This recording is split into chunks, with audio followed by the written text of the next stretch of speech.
우리가 아는 것처럼 사도행전 2장에서 오순절 성령 이후로 형성된 초대교회의 모습은 모일 때마다 서로 물건을 나눴다. 이거 디아코니아라고 말하기도 하죠. 서로 나누는 삶을 사는 것. 이것을 교회의 안에 늘 전통으로 이 교회 문화가 있죠. 나누는 삶을 사는 것. 이것을 이제 우리는 플로잉이라고 해서 넘쳐 흐르게 한다 쓰고 있습니다. 이런 시간들을 각 사람들마다 기도하면서 떠오르게 하시는 분들, 또 뭘 주고 싶은 것이 무엇이었을까? 나에게 있는 것 주는 것, 이런 시간들이죠. 이런 시간을 통해서 모든 교회 안에마다 믿는 사람들은 나누는 삶을 일상화시키고자 하는 것이 늘 우리 안에서 갖고 있는 목표입니다. 모일 때마다 그런 시간들을 항상 갖고 있습니다.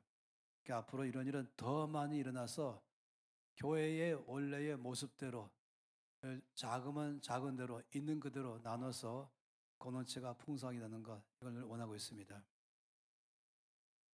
이 시간에는 말씀드린 것처럼 스갈에서 3장 말씀을 보겠습니다. 1절에서 5절까지 말씀입니다. 스갈에서 3장 1절부터 5절까지 말씀, 함께 이 말씀을 읽겠습니다. 대제사장 여호수아는 여호와의 천사 앞에 섰고 사탄은 그의 오른쪽에 서서 그를 대적하는 것을 여호와께서 내게 보이시니라. 여호와께서 사탄에게 이르시되 사탄아, 여호와께서 너를 책망하노라. 예루살렘을 택한 여호와께서 너를 책망하노라. 이는 불에서 꺼낸 그슬린 나무가 아니냐 하실 때 여호수아가 더러운 옷을 입고 천사 앞에 서 있는지라.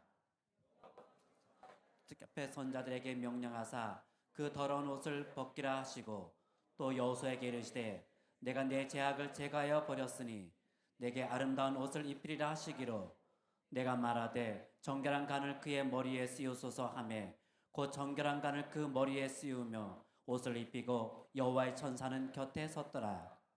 그래서 4장 말씀에서는 하나님께서 스룹바벨에게 하신 말씀을 통해서 우리에게 말씀했죠. 3장 말씀은 지금 대제사장 여호수아에 대해서 말씀을 하면서 또 우리에게 말씀하십니다. 아까 말씀드린 것처럼 이 성전 재건하는 데에 맨 앞장선 사람이 두 사람, 한 사람은 스룹바벨, 또 한 사람은 여호수아입니다. 그래서 이 두 사람에 대해서 지금 말씀을 통해서 하나님의 맡긴 일을 해 나갈 때 대한 이 두 개의 대표적인 케이스를 지금 말하는 것입니다. 이 4장 통해서 말씀하신 것은 하나님께 맡긴 일을 하는 사람에게마다 끝없이 갖고는 괴롭히게 하는 질문은 뭐냐면은 너 그거 할 수 있겠냐 하는 질문입니다. 너 할 수 있냐? 능력 되냐 하는 것. 너 그거 할 수 있냐? 이런 질문이 굉장히 어려운 질문입니다. 특히 이 원수 마귀가 끝없이 이것을 가지고 우리에게 속삭이죠. 너 그걸 할 만한 능력 되냐? 이런 것이죠. 그럴 만한 능력이 있냐? 그것이 능력에 대한 것 가지고 늘 다가오는 것입니다. 또 나 자신도 아주 익숙하게 또 나에게 요구하는 것이죠. 너 그거 할 만한 능력 되냐? 이런 것이 첫 번째 질문이에요. 우리가 첫 시간에 이 말씀을 아주 여러 차례 여러 모양으로 봤습니다. 근데 3장 안에서 또 사역자에게 갖고 있는 또 다른 괴롭게 하는 질문이 있습니다. 그건 뭐냐면 너 그거 할 만한 자격이 있냐 하는 것이에요. 자격되냐? 이 두 가지의 질문이 주께서 맡긴 일을 하는 사람에게 끝없이 오고 있는 제일 큰 질문입니다. 너 자격 있니? 너 능력 있니? 하는 것 아니겠습니까? 그리고 여기에 대해서 나 자격돼 라고 말하거나 나 능력 있어 라고 말하는 경우는 사실상 그렇게 쉬운 문제가 아닙니다. 3장의 지금 말씀은 바로 그 말씀입니다. 너는 지금 성전 건축할 만한 자격이 있냐? 이런 것이죠. 왜 그렇게 말하냐면은 나에게 끝없이 과거의 나의 모습과 과거의 나의 행동 때문에 그런 것이죠. 그리고 그것이 바로 오늘의 내 눈앞에 과거의 나의 모든 삶을 들이미는 것이에요. 그것이 1년 전이든 5년 전이든 10년 전이든 20년 전이든 이 과거에 내에 살았던 삶 중에서 실패했던 것, 죄를 지었던 것, 나의 약점, 나의 단점, 나의 허물과 나의 실수, 한마디로 말해서 자격되지 못한다고 말할 만한 모든 목록을 가지고 내 코앞에 들이미는 것입니다. 이것이 사단이 갖고 있는 아주 전략적인 수법이죠. 오죽하면 주께서 계시록 12장에서 밤낮 형제들을 참소하는 자라고 말했잖아요. 마귀의 갖고 있는 전형적인 수법이 참소자입니다. 한마디로 말하면 너 자익 안 돼 이 말이죠. 마치 법정에서 검사 역할을 하는 것입니다. 나의 모든 것을 먼지까지 다 털어내는 것이에요. 이것은 사단이 갖고 있는 제일 큰 작업 중에 하나입니다. 여러분 아시겠지만은 하나님께서 맡긴 일에 대해서 주께 맡김 받은 사람은 첫째는 하나님의 명단에 올라가 있습니다. 특별하게 돌보는 것이죠. 주께서 그런 사람을 특별하게 돌봐서 맡은 일을 충분히 감당하도록 끝없이 옆에 계시며 응원하고 도우시며 힘주시는 것입니다. 그런데 한 가지 아실 것은 동시에 마귀의 왕국에도 명단에 올라가 있다는 것을 아셔야 됩니다. 하나님의 나라에도 올라가 있고 하나님 나라의 일꾼으로서 말입니다. 그리고 마귀의 왕국에도 하나님께로부터 사명받고 그 일이 크고 작든 하나님께서 맡긴 일을 하는 순간부터는 바로 사단의 왕국의 블랙리스트로 올라갑니다. 맡은 일이 크면 클수록 이 크단 말은 두 가지 면 다른 거예요. 하나님께 큰 것이고 또 한쪽으로는 그만큼 사단의 왕국의 강타, 치명적인 강타하는 것이죠. 사단의 왕국에 치명적으로 손상을 입혀서 이 사람과 이 맡은 사역은 우리 왕국에 오랫동안 유지해왔던 것을 다 흔들어 버리고 우리가 굳게 지켜왔던 것을 다 무너뜨려 버리고 하는 것이 있을 만큼의 그런 경우는 아주 집중적으로 마크합니다. 정상 아니겠습니까? 최고의 수비를 잘하려면은 그 원인부터 막아서는 것이 전략적인 것이죠. 그러니까 형편없는 사람, 시시한 사람, 아무것도 아닌 사람에게 거기에 자기 병력을 배치할 리가 없잖아요. 늘 가장 자기들에게 위입적인 존재에게 가장 많이 배치를 하는 것이죠. 여기 장소에서 지난 목금토 3일 동안에 아침 9시부터 저녁 7시까지 3일 내내 여기 세미나가 있었습니다. 그 세미나의 제목은 이 중에 몇 번은 참석했지만은 영적 전쟁과 중보기도 세미나입니다. 전 여러분 모두가 다 그 세미나를 참석하면 좋겠습니다.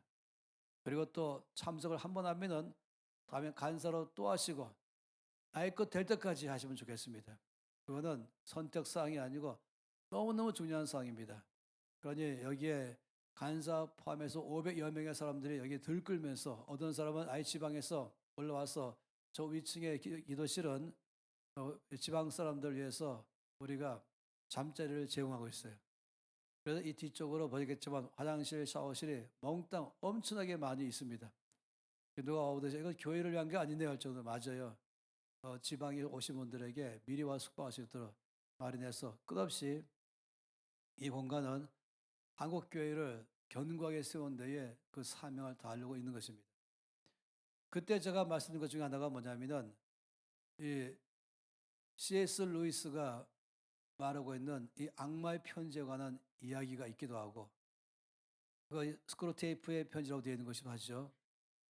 그 안에서 이제 내용은 뭐냐면은 왜 스크루테이프의 편지라고 말하냐면은 모든 크리스찬들에게는 어둠의 왕국에서는 쫄개의 귀신들을 다 한 명 하나씩 붙여놓습니다. 망보게 하고 그리고 저녁마다 보고서를 작성해서 보고하게 되어 있습니다.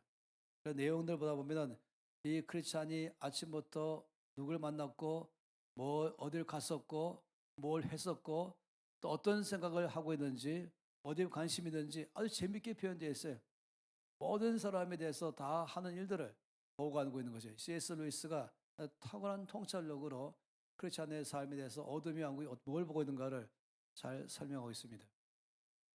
그런데 매일마다 편지에 각하하면서 바로 자기들의 왕초인 이 마귀에게 사탄에게 보낸 편지이죠.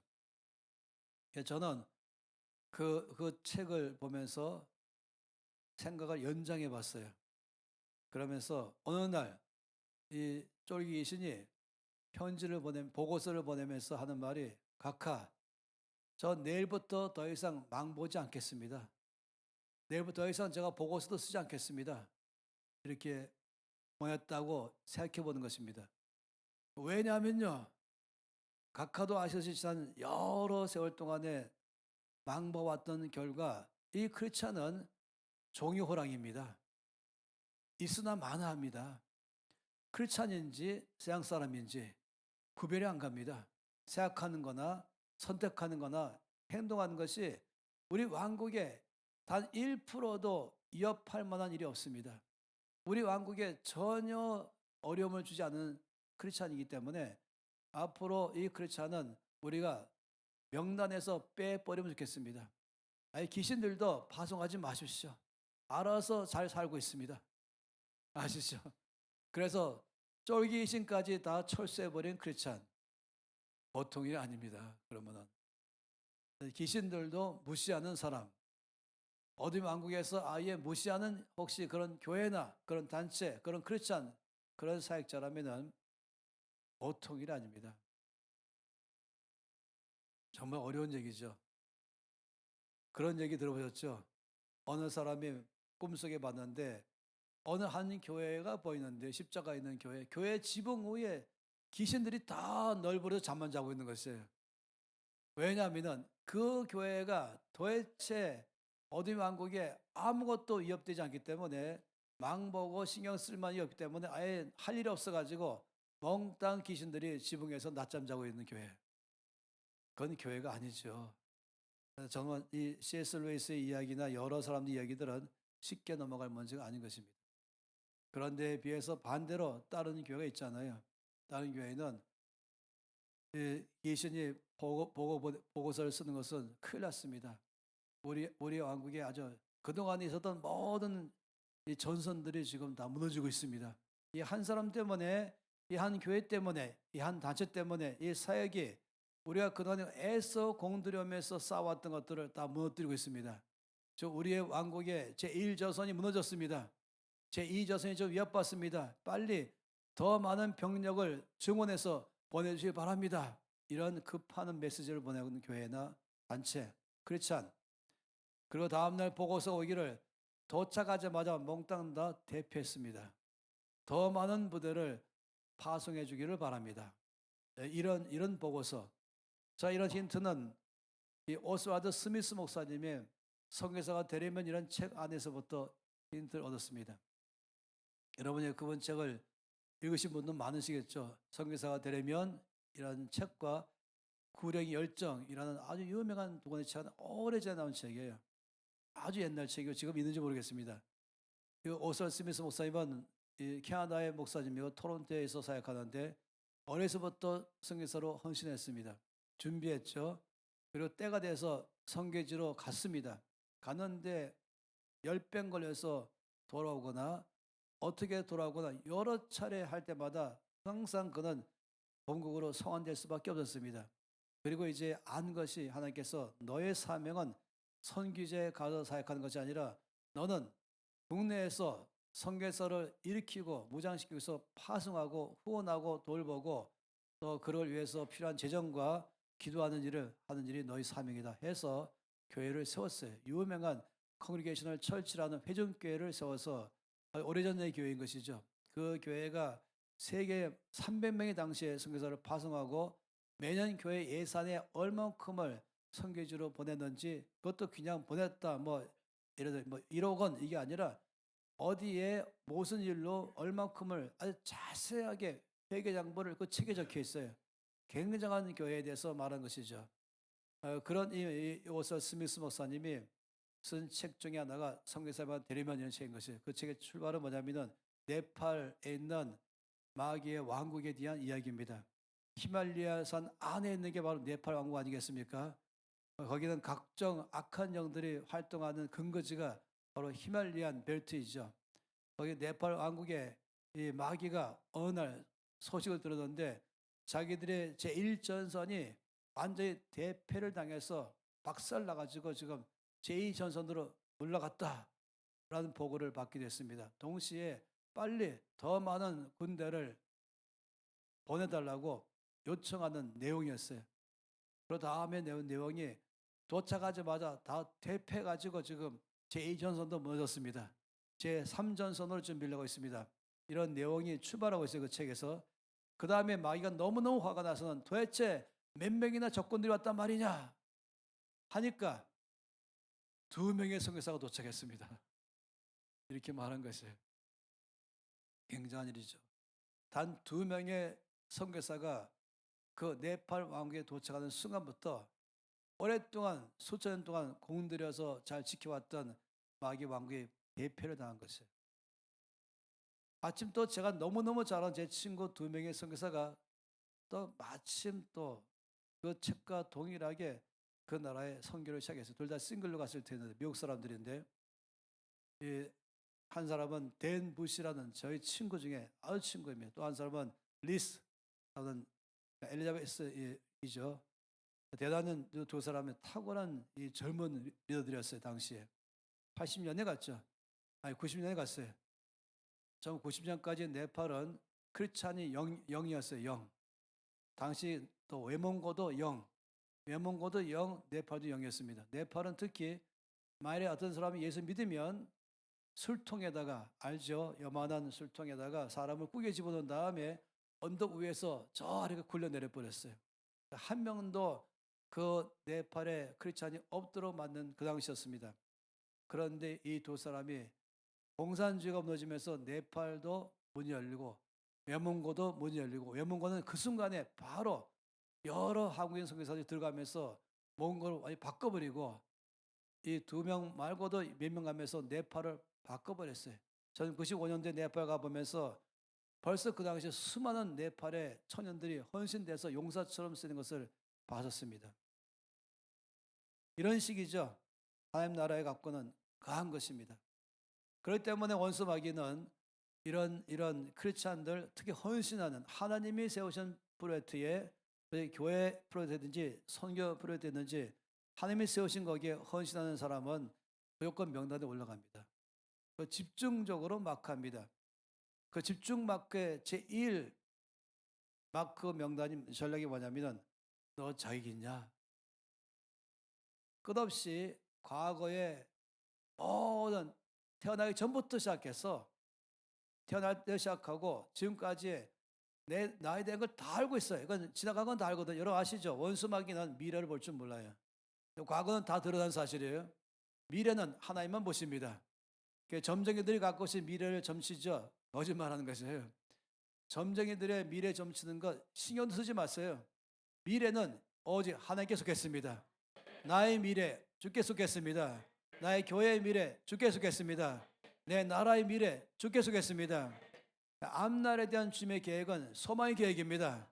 형통의 계획인 것입니다. 이미 예레미야 29장 11절 말씀 것처럼 너희를 향한 나의 생각은 내가 안에 재앙이 아니라 그 평안이요 너의 미래와 소망을 주는 것이다. 저와 여러분의 미래는 주님의 손에만 있습니다. 원수 마귀는 저와 여러분과 이 나라와 민족과 교회의 미래에 들어갈 수 있는 접근 권한이 빵입니다. 가끔씩 우리가 이 스티브 스필버그의 유명한 영화 있잖아요. Back to the Future 이런 거. 한 번은 미래 갔다가 만난 사건, 한 번은 100년 뒤로 갔다가 또 만난 사건. 아주 재밌게 표현했어요. 그렇지만은 한 가지 분명한 사실은 원수 마귀는 절대로 단 1분이나 단 하루도 저와 여러분과 교회나 사역이나 나라에 대해서 미래에 들어가서 계획을 세울 만한 권한이 전혀 없습니다. 하나님만 저와 여러분의 미래에 갈 권한이 계십니다. 그 하나님께서 말씀하기를 소망의 계획만 세웠다. 잘 될 것이다. 그래서 붙잡아야 되는 것이죠. 근데 원수 마귀가 한 가지는 확실히 알고 있어요. 과거는 다 알고 있어요. 그건 누구나 알 수 있는 것이에요.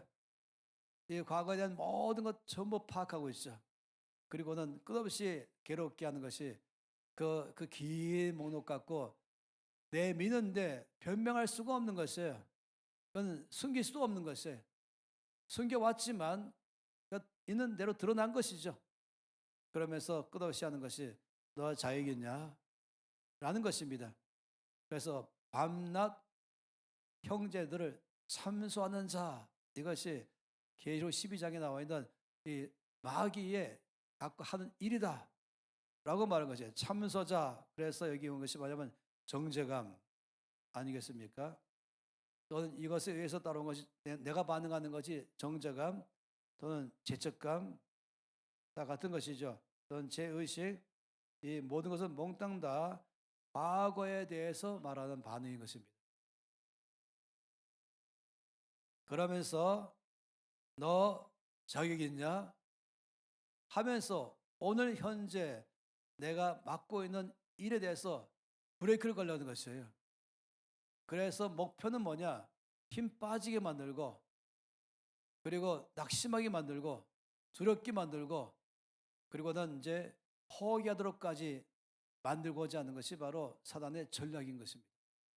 결과적으로는 나의 미래까지도 하나님 나라 위해서 살지 못하게 막고자 하는 것이 마귀의 전략이에요.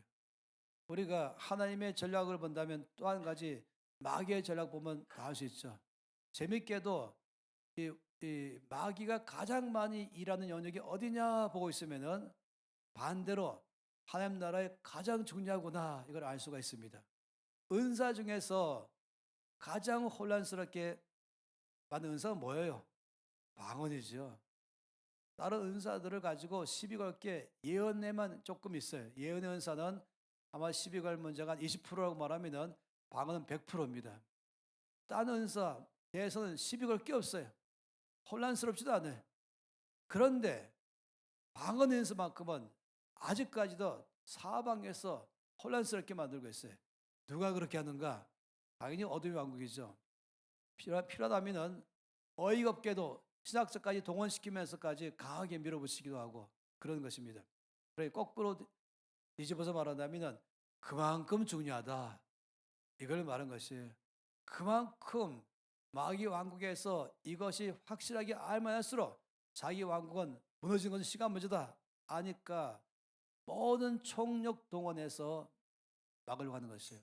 여러분 그래서 기억하세요. 뭐가 핫 이슈로 되어 있는가?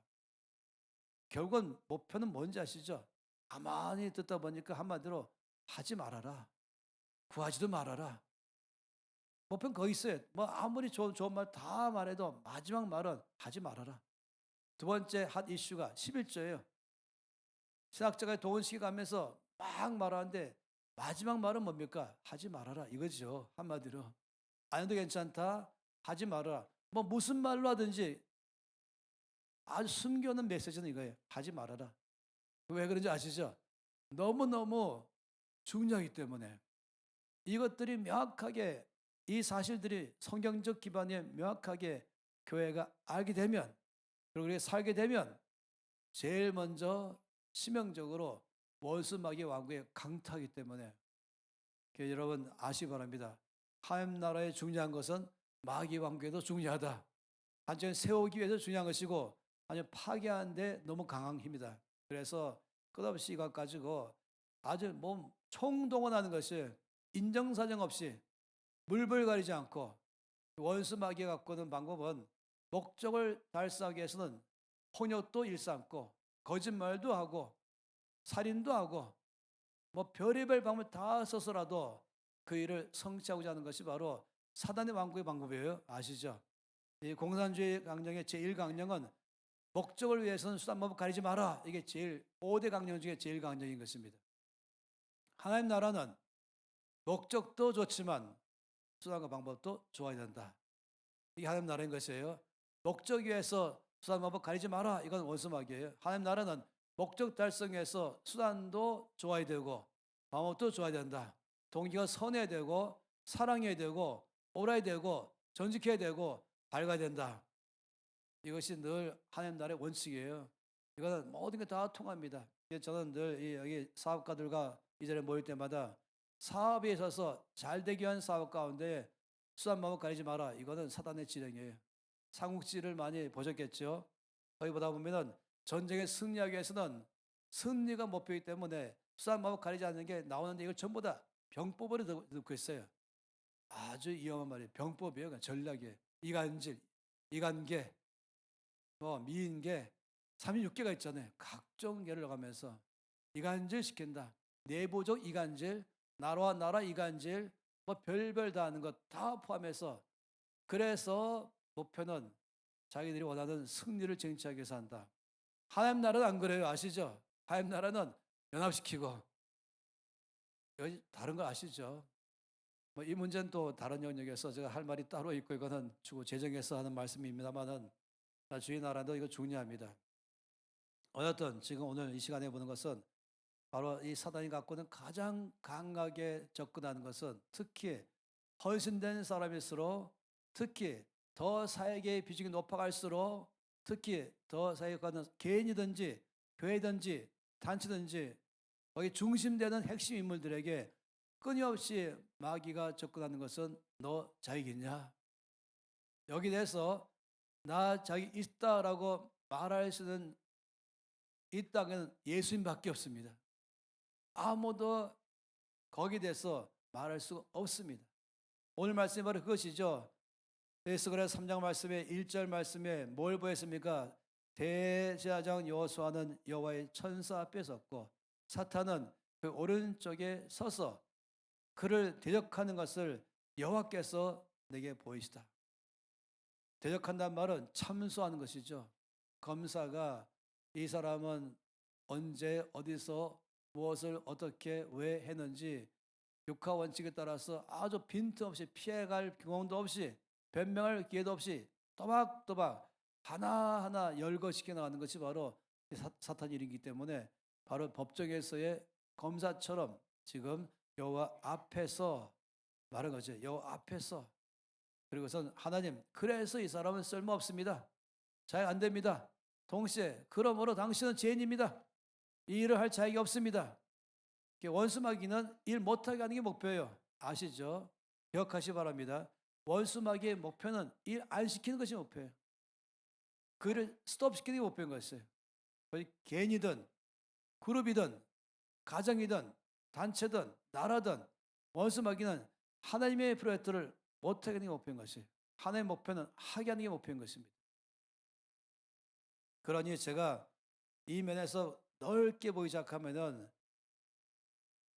목사님은 물론 모든 사람 중에 목회자는 최고로 높은 도덕을 요구합니다.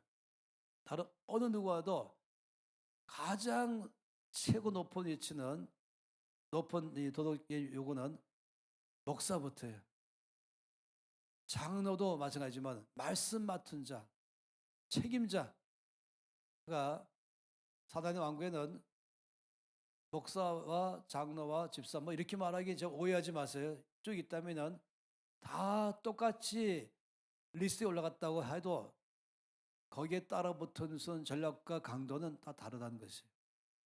더 주 앞에 헌신될수록 아까 사장 말씀 본 만큼은 더 쓰임 받을수록 더 주 앞에 하나님 나라를 위해서 세워갈수록 다른 면으로는 어디 왕권 더 치명적일수록 자연적으로 더 많은 병력을 동원해서 더 많은 방법을 동원해서 막으려고 한다.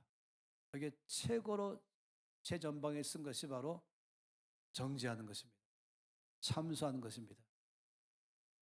그런데 또 이건 조금 더 멀리 갈 얘기지만은 교회가 이것도 눈치 못 채고 그냥 그러면 일 그만두게 하려고 그래도 목적이 일 그만두게 하는 거예요. 그게 자기와 왕국 하나님 나라의 치명적인 손해도 모르고 하나님은 기회 주고 용서할 기회 주고 회개할 기회 주고 다시는 그런 일을 하지 않을 때에는 그를 맡겨라라고 하는 것인데 뭐 교회는 한 번 잘못하면 끝내버린 것이에요. 뭐 청문회가 따로 없어요. 교회가 교회인지 청문회인지 이런 일 한두 번 아닙니다. 그래서 교회를 문 닫고 부흥하던 교회가 뚝 떨어지고 사역이 그냥 끝나버리고 볼 때마다 마음이 너무너무 아픈 것이에요. 물론 일차적인 책임은 그 당사자에게 책임을 묻겠지만은 일 처리 방식이 당사자도 마찬가지고 철저히 주 앞에 낮추는 게 필요하고, 또 교회도 이것 가지고 내가 잘라는 데 목적 두지 않고 어떻게 회복하는 데 목적 둬서 우리에게 맡긴 바 사명을 성취해야 됩니다. 여기에 관심도 없어요. 한마디로 말하면 영적인 세계를 알고 있는가 궁금하기도 하고, 하나님 나라에 관심 있는가 궁금하기도 하고, 그냥 사람만 내치는 데 목적이 있는가. 마치 무슨 심하게 오해할 만한 것은 마귀의 지금 첩자들이 아닌가, 죄송해 그런 말을 써서. 절대 그렇지 않겠지만은 그런 생각이 들 만큼이나 마귀가 좋아하는 것만 다 골라서 하는 것이에요. 하나님께서는 철저하게 세운데 그래야 주의 나라가 세우잖아요. 손은 주는 것이죠. 손해 보면 안 되잖아요. 마귀만 이익 보면 안 되잖아요. 마귀가 1%도 이익 본다는 것은 눈 뜨고 볼 수 없는 것입니다. 사단이 축배되는 것은 절대로 눈 뜨고 못 보는 것입니다. 마귀가 우는 여유 있는 것 절대 못 보는 것입니다. 매일마다 책상 두드리면서 화가 나 있는 마귀를 보고 싶은 것이에요. 너무너무 두드리나고 거의 심장마비 걸려가지고 쓰러지는 것을 보고 싶은 것이에요. 저 교회 때문에 내가 지금 심장마비 걸릴 직장이다. 저 목사 때문에 요즘 아주 골치가 아프다. 이걸 보고 싶은 것이에요. 할렐루야. 여러분, 저와 여러분 모든 다 그런 사람 되기 바랍니다. 동시에 어떤 일을 결정할 때마다 없애는 게 목적이 아닌 것입니다. 어떻게든지 살리고 회복하고 주의 나라 세우는 게 목적이죠. 마귀에게 단 한 번이라도 웃음을 주게 하는 건 하면 안 되는 것입니다. 이건 다음 영역에 속하는 것이지만은 근본적으로 지금 이 3장 1절 말씀은 한 번의 사건만 말하는 게 아니라 지금의 온 교회 가운데 있는 장면 다 말하고 있어요. 그리고 2절 말씀을 보면은 놀랍게도 여호와께서 사탄에게 말씀을 사탄아 여호와께서 너를 책망하노라 라고 말했어요. 무슨 말입니까? 마귀가 여호수아 보세요. 지금 대제사장 이 성전 재건하는데 자기가 없습니다. 이래 해서 이렇게 말하면서 얼마큼은 제가 없다고 말하지 아십니까? 3절 말씀에 여호수아가 더러운 옷을 입고 천사 앞에 서 있다. 이건 자기의 의를 말한 것이에요. 자기의 더러운 옷, 다시 한번 나의 죄, 나의 허물, 약점, 단점, 더러운 옷밖에 없는 것이죠. 저 앞에 어느 누가 깨끗한 옷을 입을 수 있겠습니까? 내 옷은 더러운 옷인 것이죠. 이것이 바로 현실인 것이에요. 그래서 사탄이 지금 그 여호수아의 더러운 옷 가지고 한마디로 말하면 뭐냐면 성전 건축할 자유가 없습니다. 그런데 하나님께서 그 사탄에게 뭐라고 말씀하십니까? 네 말이 옳지만 그렇지만 여호수아는 무죄다. 그 이유는 십자가에서 예신 다 죄에 대해서 처리 끝났다. 집을 댔다. 집을 끝났다. 이걸 믿지요? 십자가 사건 믿지요? 이것이 없이는 못하는 것이에요. 십자가의 사건은 나의 모든 죄의 어떤 죄라도 거기다 집을 끝내게 한 것입니다. 예수님의 십자가에서 고난받고 죽으신 것은 정말로 처참하기 짝이 없습니다. 왜 그러셨습니까? 바로 나의 죄에 대한 참상을 보여주는 것이죠. 그래서 완벽하게 끝냈습니다. 주께서 나의 모든 죄를 대신 짊어지고 내가 받을 모든 저주와 슬픔과 형벌과 사망이 돼서 대신 끝내서도 불구하고 난 여전히 나의 죄 가운데 매여 산다면, 정죄감 속에 산다면 주님이 얼마나 마음이 아프시겠어요. 내가 너를 고생한 보람이 헛되구나 하지 않겠습니까? 그런데 그때마다 저 앞에서 아버지 감사합니다. 난 큰 죄인이지만은 주께서 대신 다 담당하셔서 저에게 죄의 대가를 저에게 조금 더 오지 않게 하신 것 감사합니다. 예수의 십자가로 말미암아 저는 죄가 다 해결되었습니다. 이렇게 말하는 순간에 그걸 의력인 것이, 그걸 의롭다 말씀한 것이죠. 그렇게 거룩한 옷을 바꿔 주신 것입니다. 이것이 모든 사역자가 가져야 될 두 번째인 것입니다. 첫 번째가 성령의 능력이라면 두 번째는 모든 참소에 대해서 예수의 보혈과 십자가만 100% 의지하고 믿고 선포하는 삶을 살아가는 것. 이것이 사역자의 삶의 가장 두 번째인 것이죠. 어떤 경우는 강단에 서는 순간에 바로 말하잖아. 너 자익이냐? 죄가 막 떠오르기 시작하면은 그 순간 이제 입만 열고 있지 이미 다 얼어버린 것이에요. 그러면 기름 부음이 흘러가지 않게 되죠. 예배에 인도하려고 쓸 순간에 뭐 여러 가지 주께 맡기는 어느 자리에 서는 순간에 원수 맡기는 바로 기억하게 하면서 들이밀 때에 거기 그대로 그러다 그런 사람이지 않은 순간은 끝나버린 것입니다. 우리는 이때에 주께서 말씀한 걸 기억하세요. 원수 마귀에게는 너의 모든 것 다 치료가 끝났다. 하나님께서 이 마귀의 참소에 대해서 기각시키는 것이에요. 그건 이미 끝났다. 이미 아들 예수의 안에 다 이미 끝났기 때문에 더 이상 이 사람에 대해서는 난 죄를 묻지 않을 것이다. 라고 말씀하는 것입니다. 그리고 4절에서 여호와께서 자기 앞에 선자들에게 명령하시기를 그 더러운 옷을 벗기라. 십자가에서 끝났기 때문에 그 더러운 옷을 벗기라. 또 여호수아에게 이르시되 내가 내 죄악을 제거해 버렸다. 할렐루야. 내 죄악을 제거했다. 도말하였다. 십자가에서 끝내버렸다. 그리고 거기만이 아닌 것이 내가 너에게 아름다운 옷을 입힐 것이다.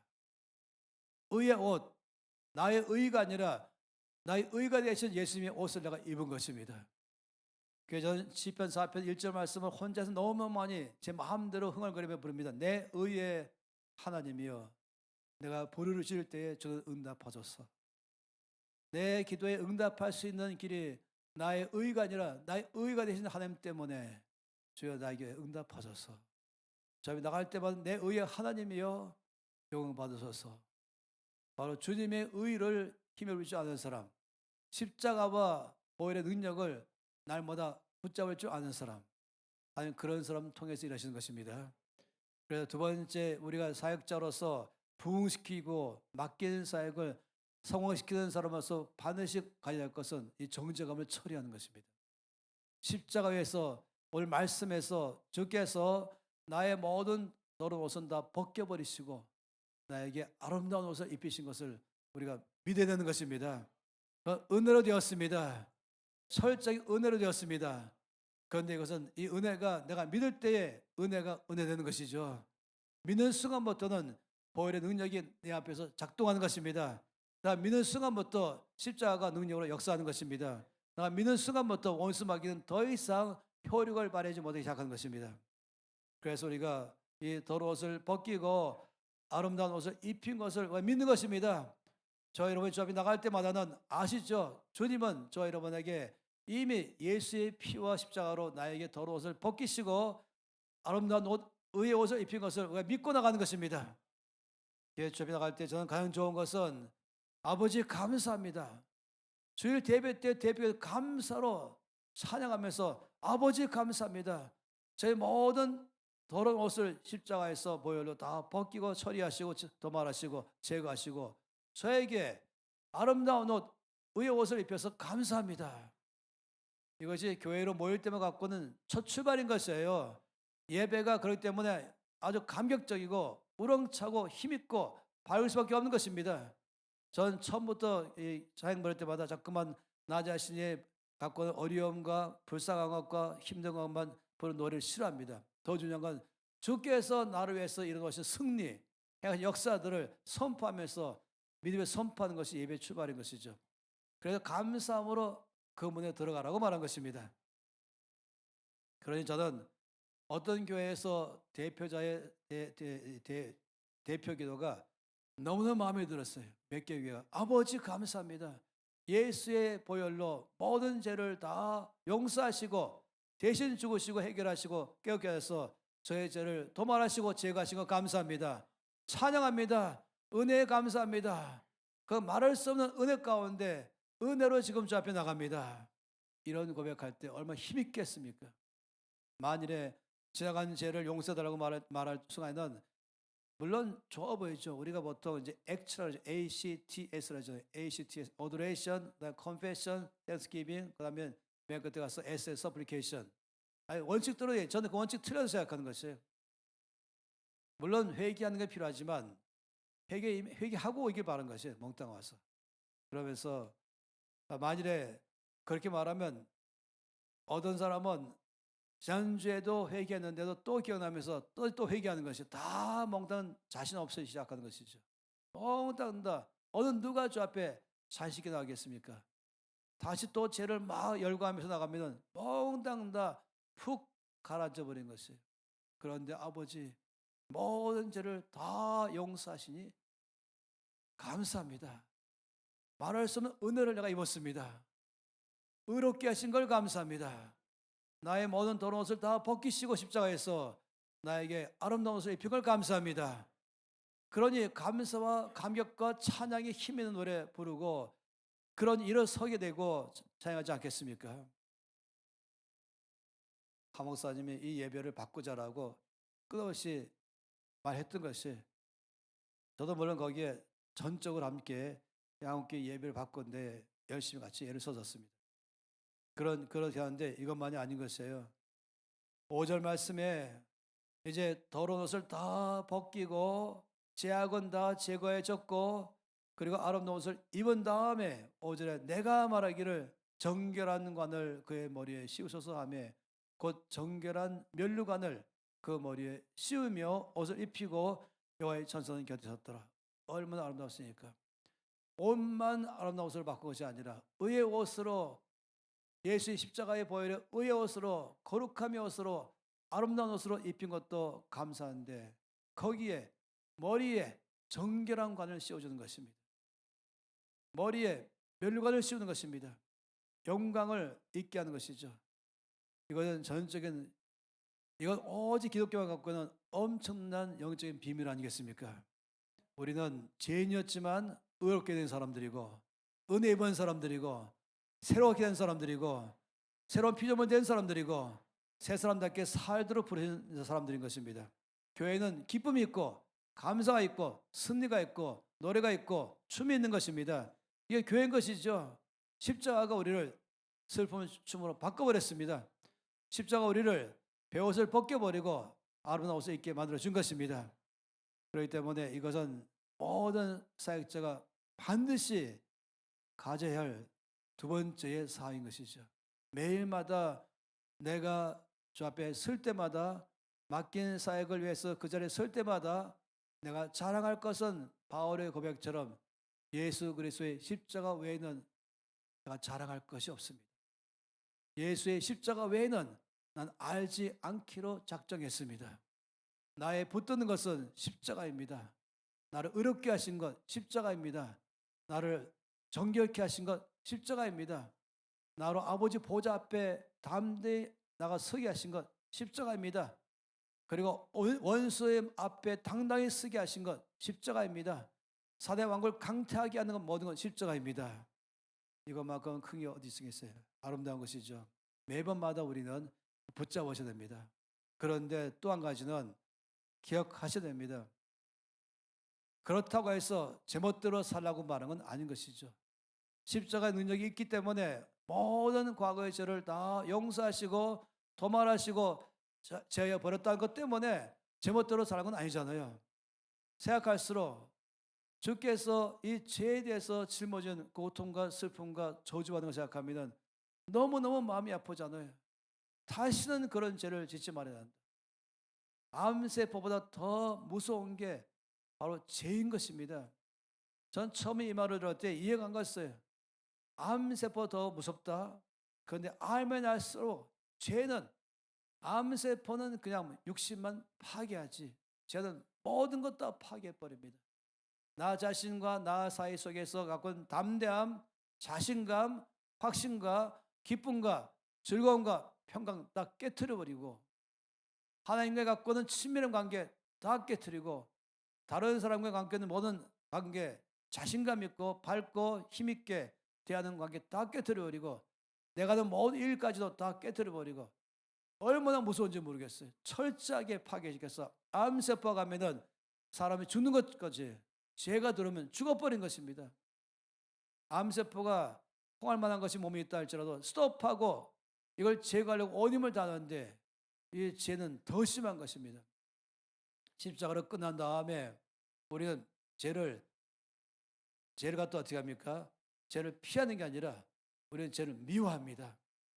죄를 증오합니다. 아니, 죄를 미워하는 것이죠. 그런 말이 있지 않습니까? 내가 고민이 많이 있습니다 하면서 제가 말할 수 없는 고민이 있는데 제 잘못된 습관이 있습니다. 이걸 버리고 싶은 마음 가득 차는데 안 버리고 있어요. 그게 뭡니까? 그랬더니 제가요 아주 오랫동안 잘못된 습관이 뭐냐면 제 주머니 안에 똥이 있는데 이 똥을 가끔씩 만작거리고 있습니다. 그리고 냄새 맡고 있습니다. 난 버리고 싶은데 이 습관입니다. 이런 사람 본 적이 있냐는 것이에요. 내가 아무리 결심해도 안 됩니다. 주머니 안에 똥을 버리고 싶고 결심해도 난 버리리라 하고도 오늘도 또 만져버리고 또 냄새 맡고 합니다. 이런 누가 있습니까? 이 결심 문제입니까? 이게 나의 성향 문제입니까? 그런 사람 본 적이 있어요. 미친 사람 아니라면 정상이라면 여기 결심도 문제가 아닌 것이 바로 옷 벗어버리고 바로 씻어버리고 태우든지 세탁해서 완벽할 때까지 처리하는 죠. 아주 과감한 것이에요. 이건 싫어하는 것이 아니라 미워하는 것입니다. 소극적인 대처, 적극적인 대처하는 것입니다. 만약에 교회당에 본당 옆에 여기 좀 똥이 있다 그래 보세요. 어떻게 할 것입니까? 누가 저랬지?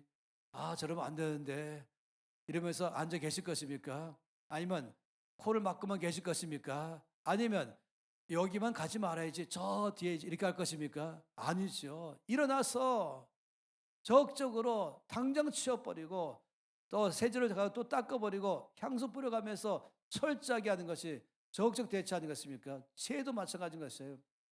나는 못하겠다. 마음 원하지만 아니다. 이런 문제가 아닌 것이에요. 죄가 얼마나 무서운지 더러운지 안다면 자세가 중요한 것이죠. 그래서 이 죄의 문제에 대해서 철저하게 처리해야 되는 것이에요. 여기 계신 모든 분들은 모세처럼 여호수아와 스룹바벨처럼 어떤 거든지 하나님의 나라의 일을 맡은 사람들입니다. 그러면 하나님 나라의 중요한 사람이지만 또 한 가지 원수 마귀의 왕국에 지금 명단에 올라가 있다는 것입니다. 집중 마크하는 것이에요.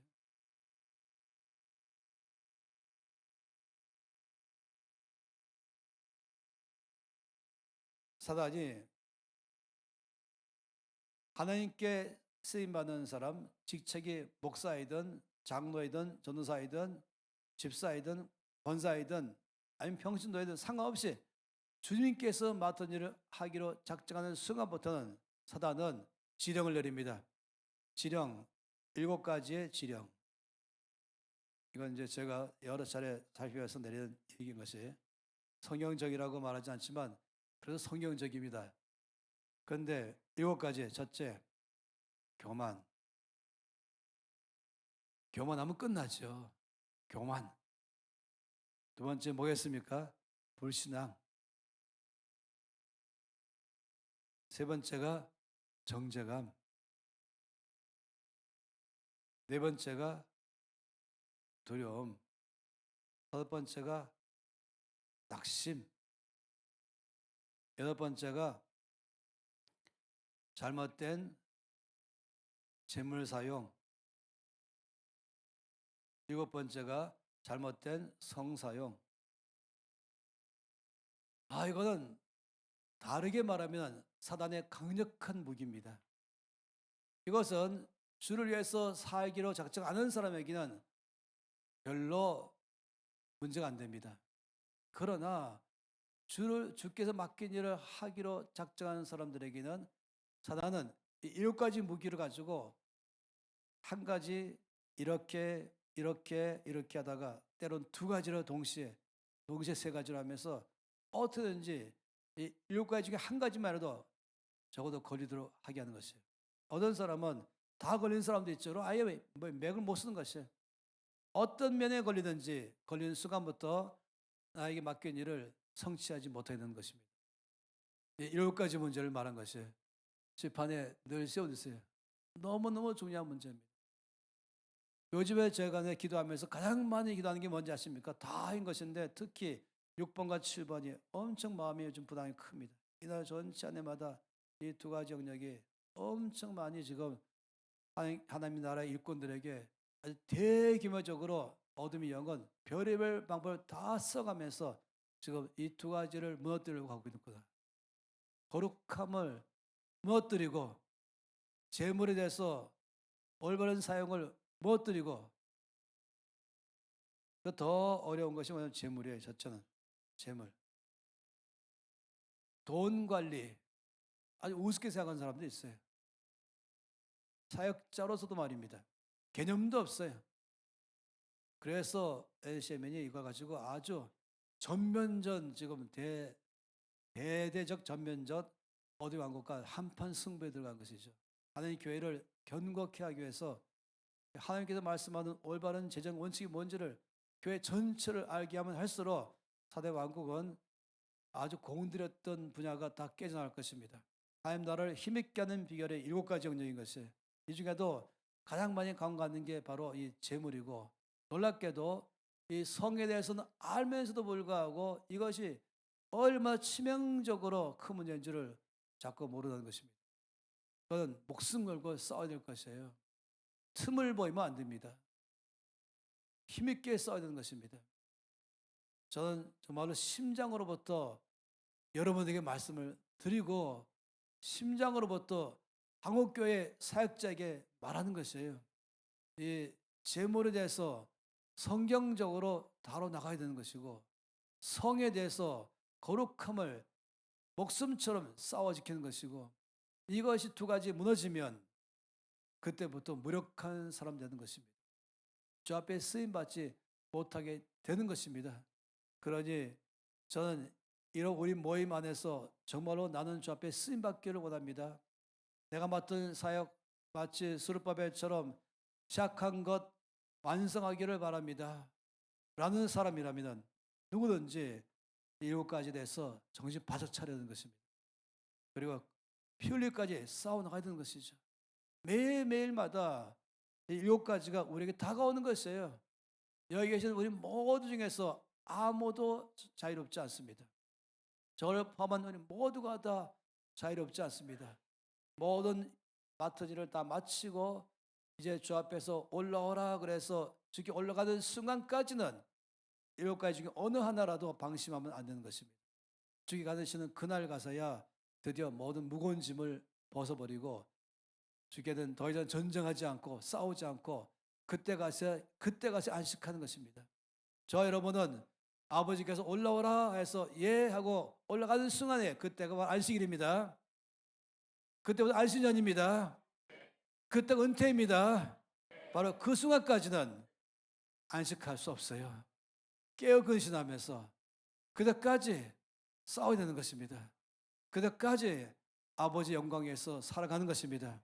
그러니 항상 7가지를 기억하세요. 하나하나를 일일이 여러분의 말씀을 안 드리지만은 지금 전 특별히 이 3번째 영역을 많이 3장 통해서 말씀드렸어요. 그러나 이 3장 3번째만큼이나 요거에 몽땅 다 하나하나 다 중요합니다. 그러니 저는 이렇게 함께 모이는 것은 정말로 함께 독방이 묶여가지고 정말로 함께 싸워나가고 기도하면서 주께서 맡긴 일을 다 감당하기를 바란 것이에요. 제일 위험한 사람은 혼자서 싸우는 사람이에요. 같이 싸울 때는 더 큰 힘이 나오는 것입니다. 함께 손 높이 들겠습니다. 주 앞에 손 높이 들고 기도하십시다. 우리는 주 앞에 부르심 받았습니다. 사명이 있습니다. 우리는 목표가 있습니다. 저와 여러분은 너무너무 놀라운 영광의 특권을 가진 사람들입니다. 우리 중에 예외가 한 명도 없습니다. 성령님, 7가지 영역에서 늘 저를 굳게 붙들어 주십시오. 또 말씀한 주님, 저도 결정합니다. 7가지에 있어서 피 흘릴까지 싸우겠습니다. 제 온 힘을 다 쓰겠습니다. 성령님, 저를 도우셔서 7가지면에서 견고하게 돼서 어둠의 왕국을 강타하며 취하며 아버지 나라 확장하는데 저를 써주시고 저의 사역을 써 주시옵소서. 함께 주여 외치면서 통성으로 기도하시겠습니다. 주여! 아버지 앞에 간절히 구합니다. 이 일과 연역 가운데서 날마다 은혜로 보호하시고 붙들어 주시옵소서. 싸워나가기로 결정합니다. 힘을 다하여 표현까지 싸워나가기로 결정합니다. 교만을 대적하며 불신앙을 대적하며 전쟁함을 대적하며 두려움과 낙심과 모든 잘못된 재물사용과 성사용을 철저로 미워합니다. 철저하게 미워하며 아버지 앞에 전심으로 서서 이 맡긴 일을 온전히 감당하기를 다시 한번 저희 간절히 구하며 나가오니 주여 역사하셔서 우리 또 일해 주시옵소서. 아버지 감사합니다. 옆에 사람 손잡으십시다. 두세 사람이 내 이름으로 모인 곳 합심하여 기도하면 들으신다고 말씀했습니다. 한 가지 기쁜 소식은 원수마귀가 아무리 여기 대해서 집중한다 할지라도 내가 깨어 근신하면 그때부터 하나님께서 반드시 너를 도우실 것이다. 승리하게 하실 것이다. 원수마귀가 아무리 해도 열쇠는 원수마귀가 아니라 나인 것이에요. 내가 정신 차리고 저희 뜻대로 살기 결정하면은 주님 항상 내 편이셔서 이기게 하실 것입니다. 그리고 주의 나라에서 우리를 날쓸 줄 믿습니다. 좌우에 손잡은 이 모든 우리 주 안에 노역자들, 아버지 날마다 죄를 미워하는 마음으로 피 흘리게 싸울 때마다 도우셔서 승리하게 하시고 맡긴 일을 반드시 다 이루어서 영광 받아 주시옵소서. 한 번 다시 주여 외치며 기도하겠습니다. 주여! 할렐루야. 다시 한번 주 앞에 간절히 구합니다. 우리 모두를 불러서 이를 맡긴 것 우리 도역자들 아버지 주 앞에 올려드립니다. 붙들어 주시옵소서. 주님 미워하는 마음, 죄를 미워하는 마음을 간에 날마다 보시고 피흘까지 싸우는 싸움을 싸울 때마다 주여 도울 줄을 믿습니다. 우리 힘되신 아버지 감사합니다. 우리 승리자이신 아버지 감사합니다. 우리에게 이기게 하실 것을 믿고 감사합니다. 반드시 이기게 하시고 반드시 이 가운데서 역사하실 주님 찬양합니다. 아버지 우리 한 명 한 명을 통해서 죄의 뜻을 이루실 것을 믿습니다.